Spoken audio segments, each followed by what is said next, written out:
OPPO's new F11 Pro. So what does OPPO have to offer here? Well, let's find out in today's video. Hey guys, Ash here from C4 Tech, and let's now unbox the all-new OPPO F11 Pro.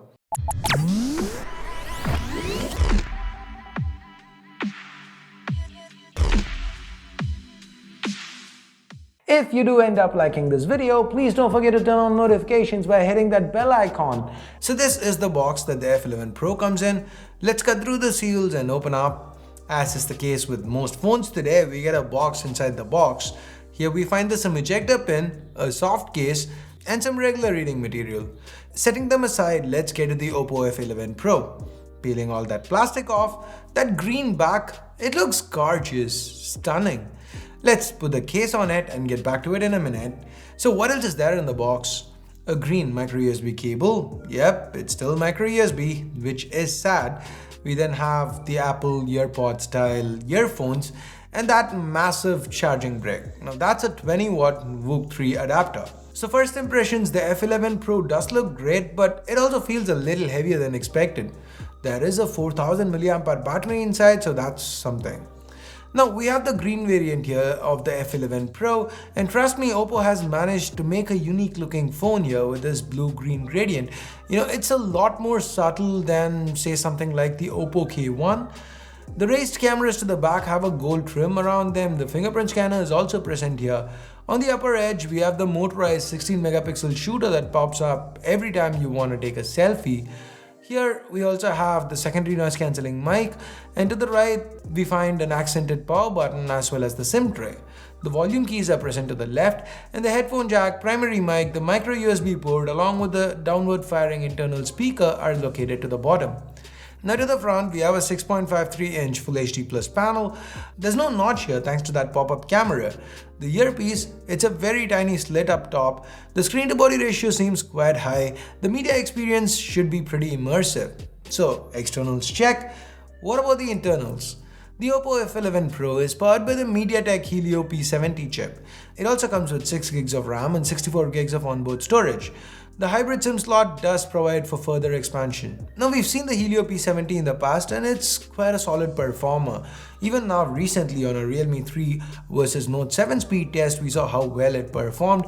So I'm guessing it should do fine with day-to-day tasks. As far as gaming goes, the Mali G72 MP3 did hold its own when trying out demanding titles like PUBG or Asphalt 9.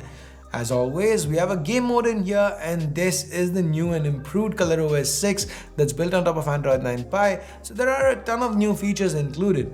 The UI too has gone through a redesign. The notification panel looks different, and we now even have an app drawer. It seems like OPPO is going for a more stockish feel here. Guys, I made a video on ColorOS 5 that you seem to like, so do you want me to do a new video, an updated one based on the ColorOS 6? Here's a poll, let me know. Now the fingerprint scanner to the back, it's quite quick to respond, can't really complain. There is face unlock, and I love how this 16 megapixel camera pops up.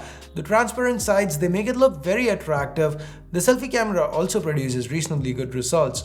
While we're on the subject of cameras, we have two more to the back, a 48 megapixel primary paired with a 5 megapixel depth sensor. While I don't have official confirmation yet, this seems to be Samsung's ISOCELL GM1, the same one from the Vivo V15 Pro. It shoots 12 megapixels by default, and you can switch to what seems to be interpolated 48 megapixels. The pictures seem to turn out well. It's a f1.7 lens here that it's paired with, so we do get shallow depth of field. Here are a few more examples. So the F11 Pro does seem interesting, but a lot's gonna boil down to the pricing. Now, given OPPO's history, I'm gonna expect this phone to launch around 20,000–25,000. The F series is usually aimed at the offline market, so it might end up being a reasonable offering. Anyway, once I get to know the pricing, I will let you know in the comments below. So I guess that's pretty much it for this unboxing and hands-on. It is now time for you to tell me your thoughts. Are you interested in the F11 Pro? Are you not interested? What do you think it should be priced at? Let me know in the comments below. And with that, we get to the end of this video. If you watched till here, come on, hit like, subscribe. Also ring that bell if you can. Now, have you seen these videos? Well, if you haven't, go on, click on them. Should be interesting. So thanks a lot for watching. Till next time, my name's Ash. You've been watching C4 Tech, and I'm signing off for now. You guys have a great day. Bye-bye.